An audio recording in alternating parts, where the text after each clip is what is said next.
Bismillahirrahmanirrahim. Assalamualaikum warahmatullahi wabarakatuh. Semoga kita semua dalam keadaan sehat walafiat, sejahtera lahir dan batin. Marilah kita mengawali dengan kalimat motivasi penambah semangat buat kita sekalian, bahwa jika Allah Subhanahu wa Ta'ala menghendaki kebaikan pada diri hambanya, maka Allah akan menjadikan hamba itu mampu mengenali aib yang ada di dalam dirinya. Sebab orang yang mata hatinya terbuka, maka tidak ada aib yang tersembunyi darinya. Kemudian jika ia telah mengenali aibnya itu, mudahlah baginya untuk memperbaikinya. Ada 4 cara untuk mengenali aib atau kelemahan pada diri sendiri. Pertama, hendaklah ia mencari atau menemui seorang syekh yang mampu mengenali kelemahan-kelemahan jiwa, mampu melihat sifat-sifat buruk yang tersembunyi dan mengenalinya dalam dirinya sendiri, serta mengikuti perintah-perintahnya di dalam bermujahadah atau bersungguh-sungguh. Beginilah keadaan si murid di hadapan syekhnya atau keadaan siswa di depan gurunya. Seorang murid wajib taat, patuh dan berprasangka baik atau berpikir positif pada gurunya. Bersabar apabila mendapati sesuatu atau situasi yang tidak menyenangkan baginya.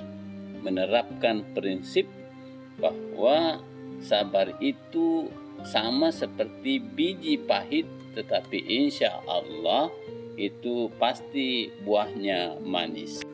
Cara yang kedua adalah hendaklah mencari seorang sahabat sejati, bermata hati dan beragama, lalu meminta kesediaannya untuk mencermati keadaan dirinya dan memperhatikan sifat-sifat maupun perilakunya.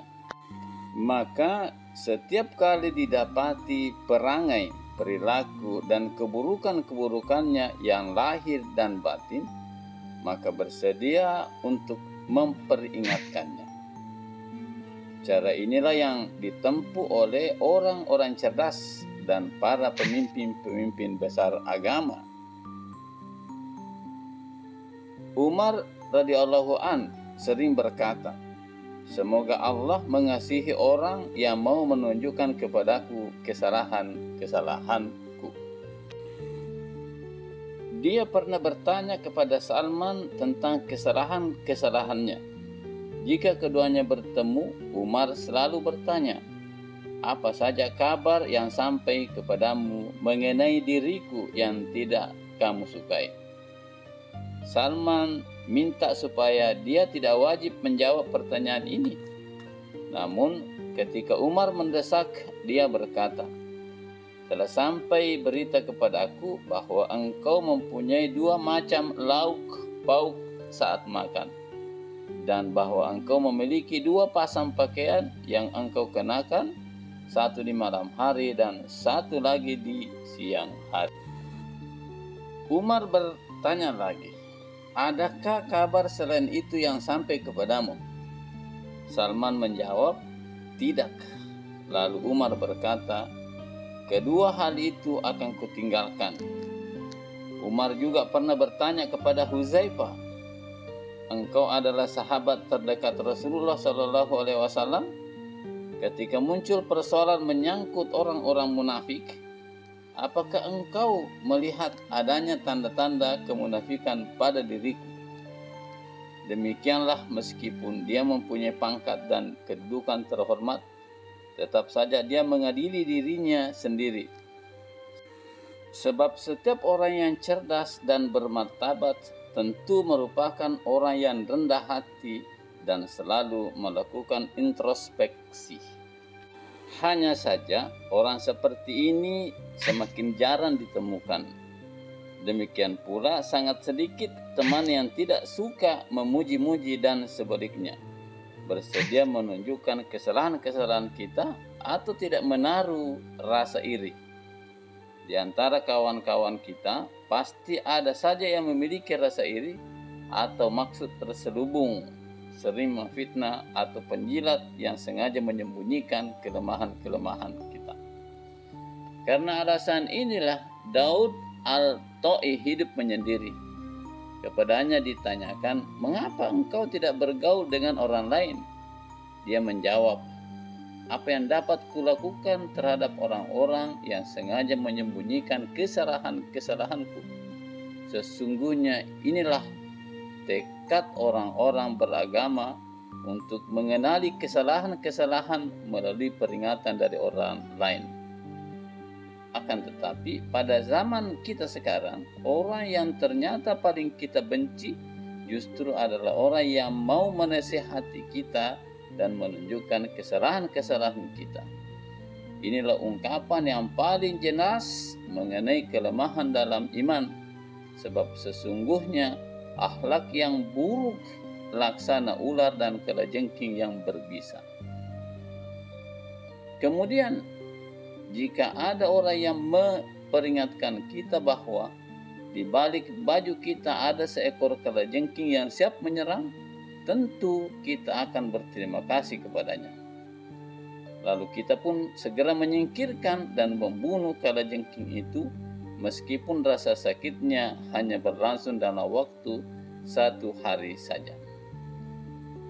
Sedangkan racun akhlak yang buruk dapat menembus hati seseorang yang dikhawatirkan akan terus berlangsung hingga sesudah kematian atau dalam waktu ribuan tahun.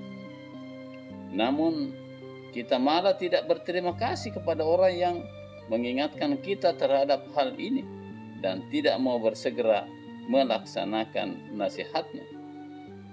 Sebaliknya, kita justru menukas orang yang menasihati kita dengan kata-kata, "Bagaimana dengan dirimu sendiri?"